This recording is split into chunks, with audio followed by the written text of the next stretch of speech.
Hello everyone. भोली talks channel में आप सभी का स्वागत है। और आज जो है मेंस जो राइटिंग प्रोग्राम सेशन चल रहा है उसमें जो है ये सेकंड पार्ट में है जातिगत जनगणना वाला क्वेश्चन जो है आज हम लोग डिस्कस करेंगे, जो कि जीए सेक्शन 2 में पूछा जाता है। जीए सेक्शन 2 में जेनरली जो है पॉलिटी, इकोनॉमी और साइंस टेक और जियोग्राफी का पोर्शन होता है। तो ये जनगणना जो है ये इकॉनमी का भी पोर्शन में आ जाएगा और ज्योग्राफी के भी पोर्शन में, ये कॉमन पोर्शन में आता है। तो चूँकि 2023 में ये जातीय जनगणना हुआ था और काफ़ी न्यूज़ में था, तो इस बेसिस पे ये क्वेश्चन जो है 69 बीपीएससी में बना था। और चूँकि अभी सेंट्रल में भी जातिगत जनगणना जो है अप्रैल में अनाउंस हुआ था, क्या पूरे इंडिया में भी है सो जातिगत जनगणना होगी। तो इस आधार पे देखा जाए तो ये क्वेश्चन का इम्पोर्टेंस अभी भी उतना ही है जितना पहले था। तो इसलिए इस क्वेश्चन की जो है इम्पोर्टेंस को देखते हुए इस क्वेश्चन को हम लोग आज डिस्कस करेंगे। इसको है अभी हम लोग जो है इस क्वेश्चन को 7 मार्क्स में कैसे इसको डील करना है उसको देखेंगे कि हम लोग शॉर्ट क्वेश्चंस को सॉल्व मतलब 200 वर्ड्स 250 वर्ड्स के अंदर इसको टैकल करके कंप्लीट करेंगे। तो हम लोग स्टार्ट करते हैं। तो क्वेश्चन में ये बोल रहा है कि जातीय जनगणना किस प्रकार से बिहार की राजनीति को प्रभावित करेगी, वर्णन करें। तो इसको क्या करेंगे हम लोग, जातीयगत जनगणना जो बिहार में हुई थी 2023 में, तो उसको हम लोग जो भूमिका करेंगे कि बिहार जो है ऐसा पहला मतलब ये सेकंड स्टेट है जिसने जातिगत जनगणना का करवाया। और चूँकि ये जातिगत जनगणना इसलिए बहुत संवेदनशील टॉपिक होता है क्योंकि इवन कि जो सिर्फ बिहार के लिए ही नहीं ये संवेदनशील टॉपिक होता है, ये पूरे इंडिया के लिए होता है। क्योंकि कंपटीशन हो जाता है स्टेट वाइज की, जैसे अभी बिहार में है सो हुआ है, तो फिर दूसरे स्टेट वाले भी है कम करेंगे कि अच्छा वहाँ पे जातिगत सर्वेक्षण हुआ है तो चलो हमें भी कर लेनी चाहिए। और एक है सो रियलिटी डेटा मेरे पास अवेलेबल हो जाएगा, उस हिसाब से है सो पॉलिटिक्स मतलब मैक्सिमम जो है ऐसे तो सोशल्स बेनिफिट्स भी इसके काफ़ी हैं, बट जनरली जो है पॉलिटिक्स चूँकि इंडिया में बहुत ज़्यादा ही चलता है, तो ये जातिगत जनगणना चूँकि ये क्वेश्चन उस टाइप से है बना हुआ कि राजनीतिक पे क्या इसका इफेक्ट पड़ेगा, तो चूँकि क्वेश्चन है वैसा, तो इस वजह से उसी पॉइंट को ज़्यादा पॉइंट आउट करूँगी। तो वो क्या होता है कि वो एक डेटा निकाल लिया जाता है, तो डेटा से पता चल जाता है कि चलो कौन से कास्ट का पॉपुलेशन ज़्यादा है, किस कास्ट का पॉपुलेशन कम है, उसी हिसाब से उस डेटे का जो है ये वैल्यूएट करके जो है उस हिसाब से ये लोग पॉलिटिक्स करते हैं। तो ये तो हो गया, ये राजनीतिक में इसका क्या बेनिफिट जो पॉलिटिशियंस लेते हैं वो वाली बात हो गई। बट इसका सोशल बेनिफिट है कि जो पिछले तबके के लोग हैं उनको कैसे है सो मतलब उसको अपलिफ्ट करना है, तो एक डेटा के थ्रू भी है सो एक देखा जाएगा कि हाँ कितने लोग हैं सो अभी दबे कुचली स्थिति में हैं, तो उनको कैसे है सो कौन सी सामाजिक योजना के थ्रू उनको ऐड करके उनको आगे की ओर उनकी इकोनॉमिक कंडीशन को अच्छी कर दी जाए। तो इसके प्रोस एंड कॉन्स दोनों हैं। तो चलिए इसका हम लोग भूमिका लिखते हैं, स्टार्ट करते हैं इसका भूमिका कि कैसे लिखेंगे। तो जातीय जनगणना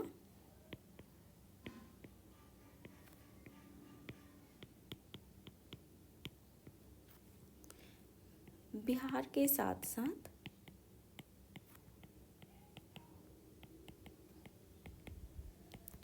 भारत के लिए भी ये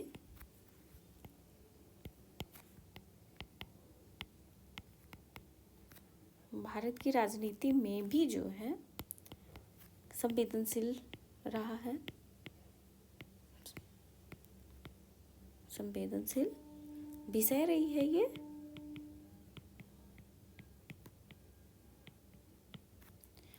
और बिहार में जो है 2023 में जातीय जनगणना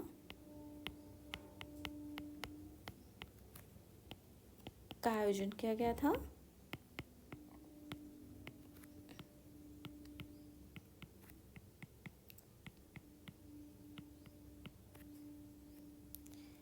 उससे क्या होगा, तो राज्य की जो है राजनीति,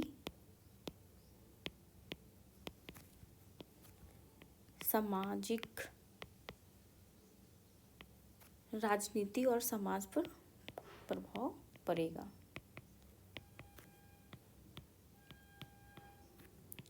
और ये जो स्टेप था, यह कदम जो था, ये सामाजिक न्याय,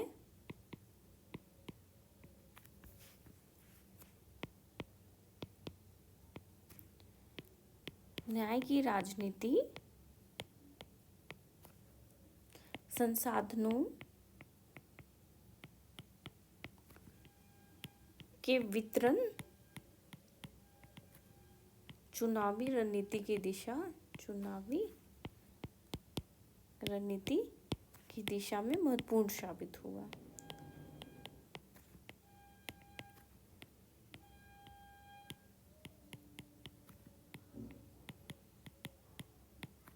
साबित हो सकता है। तो ये हो गया हमारा जो है स्टार्टिंग में कि जातिगत जनगणना बिहार के साथ साथ भारत की राजनीतिक में संवेदनशील विषय रही है। बिहार में जो है 2023 में जातीय जनगणना का आयोजन किया गया था। राज्य की राजनीति समाज पर प्रभाव पड़ा है, राज्य की राजनीति समाज पर भी प्रभाव पड़ा, और यह कदम सामाजिक न्याय की राजनीति, संसाधनों के वितरण, चुनावी रणनीति की दिशा में महत्वपूर्ण साबित हो सकता है। ये तो हो गया इसकी स्टार्टिंग का। अब चूंकि बिहार की राजनीति पे कैसे प्रभाव करेगा, तो उस पॉइंट पे आते हैं कि ये कैसे प्रभाव करेगा।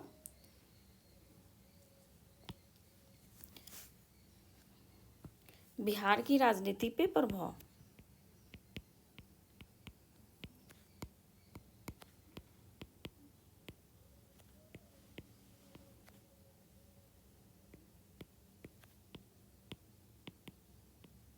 तो ये कैसे प्रभाव करेगा, इसको है देखिए कैसे प्रभाव करेगा।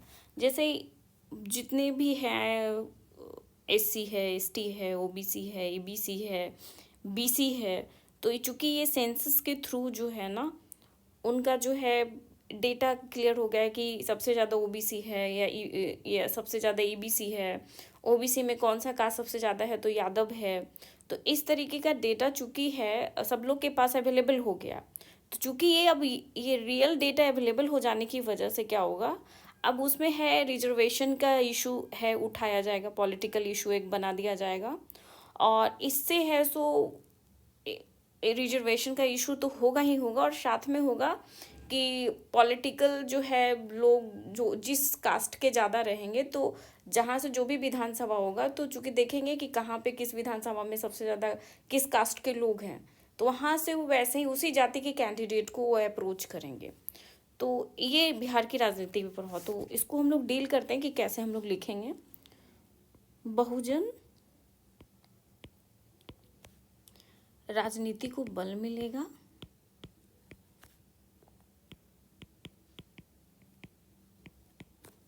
जो जनगणना के जो आंकड़े आए हैं,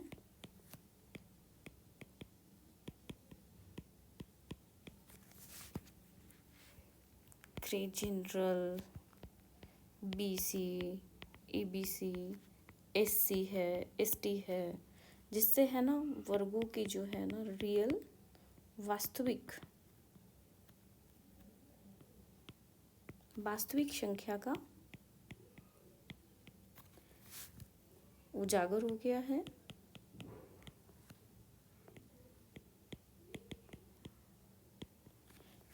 जिससे उनके लिए आरक्षण का मांग प्रबल हो जाएगा।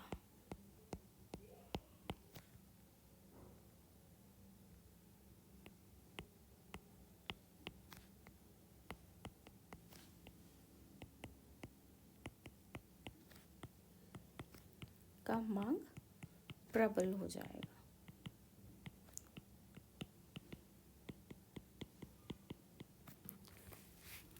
इसके बाद क्या होगा, तो नए नए गठबंधन बनने की संभावना बढ़ जाएगी।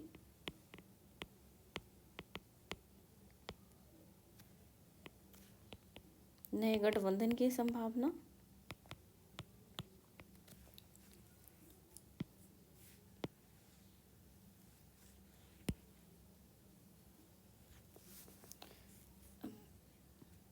जब नया गठबंधन बनेगा तो इसमें क्या होगा, तो चूंकि जातिगत जो समूह जो स्पष्ट हो जाएगा, जातिगत समूहों की संख्या जो है स्पष्ट होने पर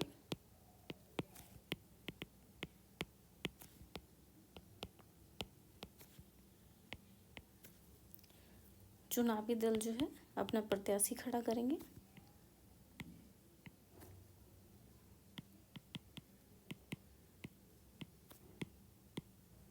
प्रत्याशी चयन की घोषणा उसी आधार पर करेंगे।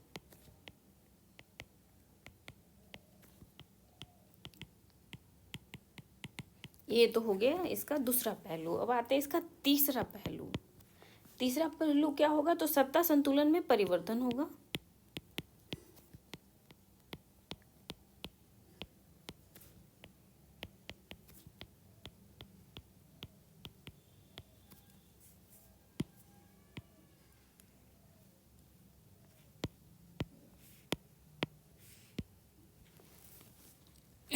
अब देखते हैं कि ये कैसे होगा, सत्ता संतुलन में परिवर्तन कैसे होगा। तो जो अनुमान जो हम लोग जो एक है कि एक अभी जो है हमें हमारे पास रियल डेटा मिल गया है। पहले एक अप्रोक्स अनुमान के हिसाब से चीज़ें चलती थी। तो जो अनुमानित वोट बैंक है, एक मिनट,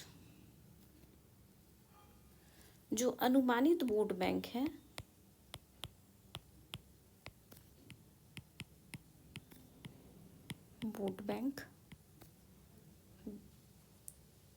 वोट बैंक बेस्ड जो आधारित राजनीति होती थी,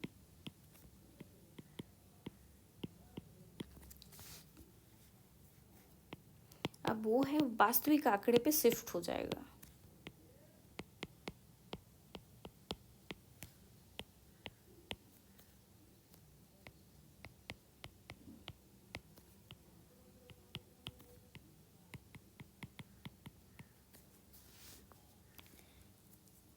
इससे क्या होगा ना कि जो कास्ट में जो है ना वो कंपटीशन जो है ना वो बढ़ जाएगा, जिससे है जो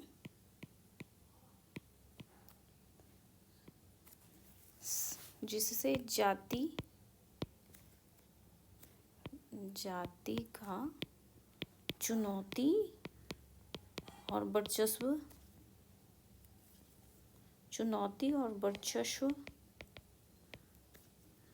वर्चस्व को लेकर ताना बाना हो सकता है।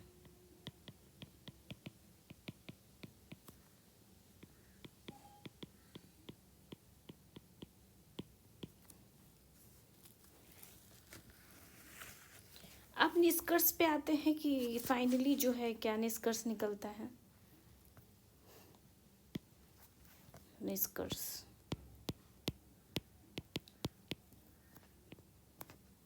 निष्कर्ष क्या होगा, तो जातीय जनगणना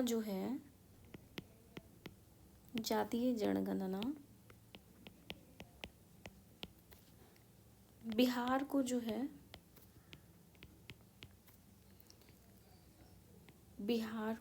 काफी जो है गहरे स्तर तक प्रभावित करेगी।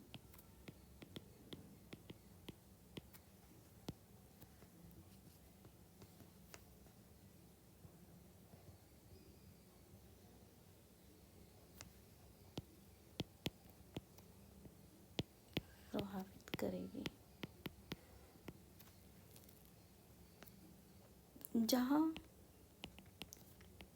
एक और जो है सामाजिक न्याय की बातें होंगी, सामाजिक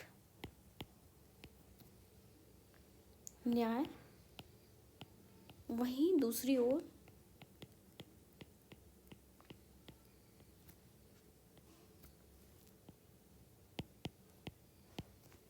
जातिगत ध्रुवीकरण की बातें होंगी।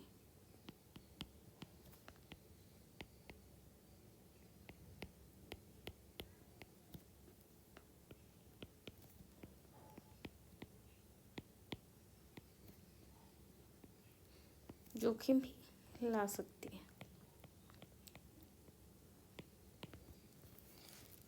इसके जो फाइनली जो परिणाम है, इसके जो अगर हम परिणाम को जो है समावेशी विकास,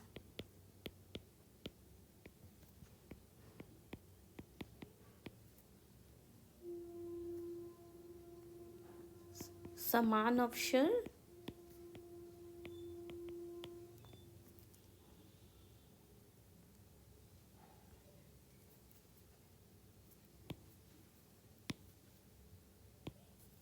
और सामाजिक एकता,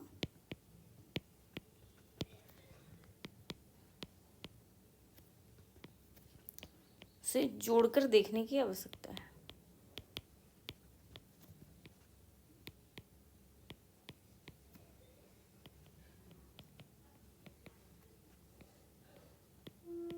आवश्यकता है। तो हम लोग समराइज करते हैं कि राजनीति पे क्या प्रभाव पड़ेगा। क्वेश्चन है कि जातीय जनगणना किस प्रकार से बिहार की राजनीति को प्रभावित करेगी, इसका है वर्णन करना है। तो कैसे करना है, ये 7 मार्क्स के क्वेश्चंस को हम लोग डील कर रहे थे। 7 मार्क्स। तो हम लोग पहले है इसकी भूमिका लिख रहे हैं कि जातीय जनगणना बिहार के साथ साथ 1 मिनट, जातीय जनगणना बिहार के साथ साथ भारत की राजनीति में भी ये संवेदनशील विषय रही है। ये बहुत ही सेंसिटिव इशू रहा है, ये इंडिया लेवल पे भी बहुत सेंसिटिव विषय रहा है। और फाइनली जो है इंडियन गवर्नमेंट के द्वारा जातीय जनगणना का अनाउंसमेंट भी हो गया है। बिहार में जो है 2023 में जातीय जनगणना का आयोजन किया गया था। राज्य की राजनीति समाज पर प्रभाव पड़ा। यह कदम सामाजिक न्याय की राजनीति, संसाधनों के वितरण, चुनावी रणनीति की दिशा में महत्वपूर्ण साबित हो सकता है। ये जातिगत जनगणना जो है वो राजनीति, संसाधनों के वितरण, चुनावी रणनीति की दिशा में बहुत ही इंपॉर्टेंट प्रूव हो सकता है।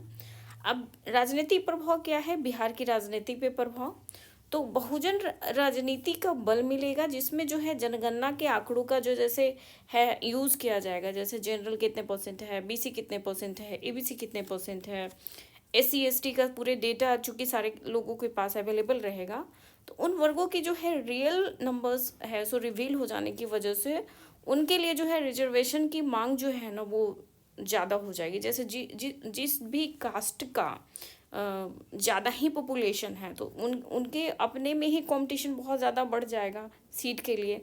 तो ऑब्वियस बात है वो बोलेंगे कि चूँकि मेरा नंबर ऑफ ये मतलब कास्ट का नंबर ऑफ पीपल ज़्यादा हैं तो मुझे तो रिजर्वेशन का हिस्सा थोड़ा ज़्यादा चाहिए। तो ये तो लोग हैं सो अपने अपने वर्गों में इस मांग को उठाएंगे ही उठाएंगे। और क्या हो सकता है, तो नए गठबंधन की संभावना बनेगी। अब ये कैसे होगा, तो जो जातिगत समूह की जो संख्या है वो धीरे धीरे स्पष्ट होने पे जो भी पॉलिटिकल जो पार्टीज होंगे वो अपने कैंडिडेट का चयन जो है ना वो देख लेंगे कि कौन सा विधानसभा में पॉपुलेशन कहाँ पे कितना ज़्यादा है, तो उसी पॉपुलेशंस के हिसाब से जो है अपने कैंडिडेट को प्रेफर करेंगे। चूँकि बिहार में जाति आधारित जो पॉलिटिक्स है वो बहुत ज़्यादा डोमिनेंट है और प्रोबेबली अभी भी बहुत ज़्यादा है कि चल रहा है, कुछ भी है तो लोग कास्ट को प्रेफरेंस पहले देते हैं और डेवलपमेंट से जोड़ के नहीं देखते हैं, बल्कि वो अपने कास्ट का कैंडिडेट है चलो उसको वोट दे देते हैं। तो ये मेंटालिटी बिहार के लोगों में अभी भी बनी पड़ी है। इसके बाद है सत्ता संतुलन में परिवर्तन। अब इसका क्या है, तो जो अब है एक पहले जो है एक अप्रॉक्स वोट मतलब अनुमानित जो है कास्ट जो है कि इतने इतने अप्रॉक्स अनुमान रहता था, अब उनके पास वो रियल डेटा है। अब रियल डेटा पे क्या होगा कि ये बोलेंगे कि अच्छा मेरे कैंडिडेट मतलब मेरे पीपल्स मेरे मतलब कास्ट के पीपल बहुत कम हैं, और कुछ बोलेंगे मेरे ज़्यादा हैं, तो वो बोलेंगे कि मेरी बात सुनो, वो बोलेंगे कि मेरी बात सुनो। तो ये जो है ये लगभग है सो अप डाउन्स तो है बनते बिगड़ते रहेगा चीज़ों में, मतलब एक परफेक्ट बैलेंस नहीं हो पाएगा क्योंकि हर लोग का अपना अपना एक डिमांड होएगा। तो अनुमानित वोट बैंक आधारित राजनीतिक वास्तविक आंकड़ों पर शिफ्ट हो जाएगा, जिससे जाति की चुनौती वर्चस्व को लेकर जो है ना ताना बाना हो सकता है। अब जो है निष्कर्ष पे आते हैं। निष्कर्ष में क्या आएंगे, तो जातीयगत जनगणना बिहार को काफ़ी गहरे स्तर तक प्रभावित करेगी और चूँकि पहले भी प्रभावित करती है और अब तो और प्रभावित करेगी ही। जहाँ एक ओर सामाजिक न्याय, वहीं दूसरी ओर जातिगत ध्रुवीकरण का जोखिम भी ला सकती है। इसके परिणाम को समावेशी विकास, समान अवसर और सामाजिक एकता से जोड़कर देखने की आवश्यकता है। इसको ऐसे हम लोग ना देखें कि वो वाला है तो उसको ज़्यादा मिला, उसको कम मिला, उसका कैंडिडेट खरा हो गया। उसको ऐसे ना देखकर हमें ये देखना चाहिए कि चलो सबका विकास हो रहा है, सबको इक्वल अपॉर्चुनिटी मिल रही है, सोशल यूनिटी बढ़ रही है। उसको इस तरीके से देखेंगे तो ये एक बेनिफिशियल प्रूवन होता है। तो ये है आज का, आप देख लो, जातीय जनगणना को लेके आज जो है 7 मार्क्स का क्वेश्चंस को डिटेल्स जो है मैंने जो पॉइंट इम्पोर्टेंट है वो मैंने डील कर दिया। और आप लोग को लगे कि इसमें कुछ खामियां हैं तो आप लोग बिल्कुल कमेंट करके बताओ कि यहाँ पे आपने गड़बड़ी की है और इसमें और ऐसे अच्छा किया जा सकता है। क्योंकि मैं भी तो परफेक्ट नहीं हूँ और कुछ ना कुछ तो मतलब गलतियाँ होती ही हैं। तो अगर कहीं मुझे लगे कि मेरे से कहीं गलती हुई है तो आप लोग कमेंट करके ज़रूर बताएं। धन्यवाद। चीज़ें अच्छी लगे तो लाइक और सब्सक्राइब ज़रूर करें।